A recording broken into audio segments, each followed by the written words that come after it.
When does the sermon begin?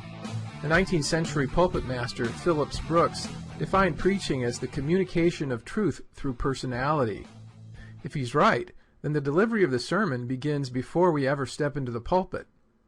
In a lecture on preaching delivered to the Divinity School at Yale, Brooks declared, "The truth must come really through the person, not merely over his lips, not merely into his understanding and out through his pen.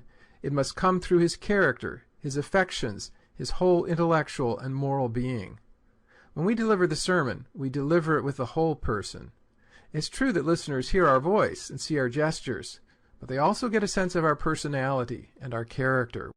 Delivery then involves more than volume, pitch, and gestures. When we preach, we are not just expressing ideas. We are communicating something about ourselves. We are not preaching ourselves, we are preaching Christ, but we cannot separate ourselves from the sermon without doing damage to it. There is a sense in which the preacher is a kind of medium through which the truth of the message is conveyed. Our hearers do more than evaluate our ideas as they listen to the sermon. They weigh our life and take stock of our personality. This personal dimension is sometimes referred to as the ethos of the sermon. Ethos is the voice of the preacher's character. The biblical term that describes this aspect of delivery is witness. The ethos of the sermon is the testimony of our experience. In view of this, it's surely a mistake to affect an artificial pulpit style when we preach. The key to good sermon delivery is not in trying to imitate the rhythm and cadence of our favorite preachers. Our voice should be our own. We're not trying to sound like someone else. At the same time, there is more to delivering the sermon than talking. The dynamics of public speaking are not the same as those of ordinary conversation, and many of us have speech patterns that would make it difficult for an audience to listen to us for 30 minutes. We mumble, slur our words, or slow our sentences with unnecessary pauses and interrupters like ah or We fidget or slouch when we speak, distracting audiences with meaningless gestures. This means that once we know what we want to say, we need to determine the best way to say it. You might think that this would be unnecessary. After all, what's more natural than speaking? You just open your mouth and talk. Good public speakers make it look easy. But effective public speaking takes practice. It may feel awkward at first. We usually have to unlearn old habits that create obstacles for our listeners. But like any learned skill, with practice, what once seemed unfamiliar will eventually feel natural. The best way to strengthen delivery, then, is to begin preaching. Ask someone you trust to give you feedback about your voice, movement, and gestures. It can be especially helpful to capture the sermon on video and watch it later.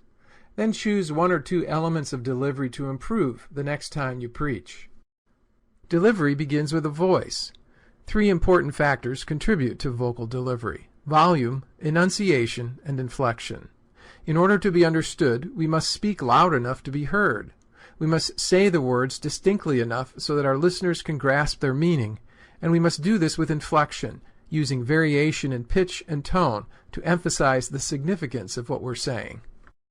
Even when we have the advantage of a microphone, it's still necessary to project the voice when we address a group. Speak from the abdomen rather than the throat, with a clear, focused tone. Use your entire range of pitch instead of speaking in a monotone. To avoid slurring, pronounce the last syllable of each word, and inflect your voice to mirror the meaning of your words.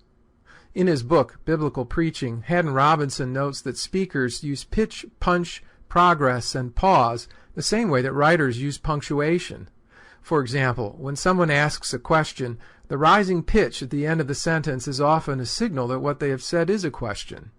When we speak, we punch individual words, increasing our volume for emphasis. Progress has to do with the rate of delivery. We can speed up the rate of delivery to create a sense of momentum, or slow it down to build tension. Pauses serve as the primary means of punctuating the sermon.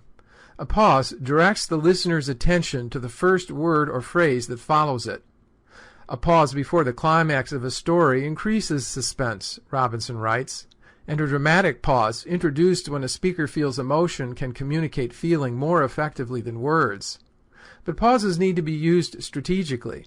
Nervous beginners sometimes break up their sentences with meaningless pauses that cause the sermon to drag.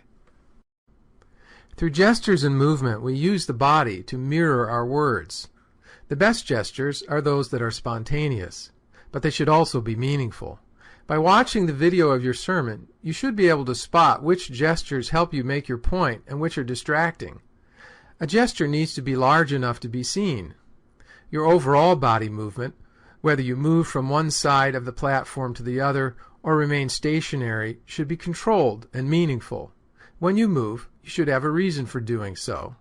It may be to make eye contact with another part of the audience, or you can move to mirror the action that you're describing with your words. You can use movement to signal progress in the message, taking a step or two from one spot to another to indicate a transition in thought. Remember that you communicate with your whole body. This means that the sermon has begun even before you open your mouth. You've begun to preach as soon as you approach the pulpit. Voice, eye contact, gestures, and physical movement are all tools that we use in ordinary speech without thinking about it. In public speaking, we're just being more intentional. Our aim is expression, not artificiality. Preaching, as Phillips Brooks observed, is the communication of truth through personality. When we preach with the whole person, the heart as well as the head, the body as well as the voice.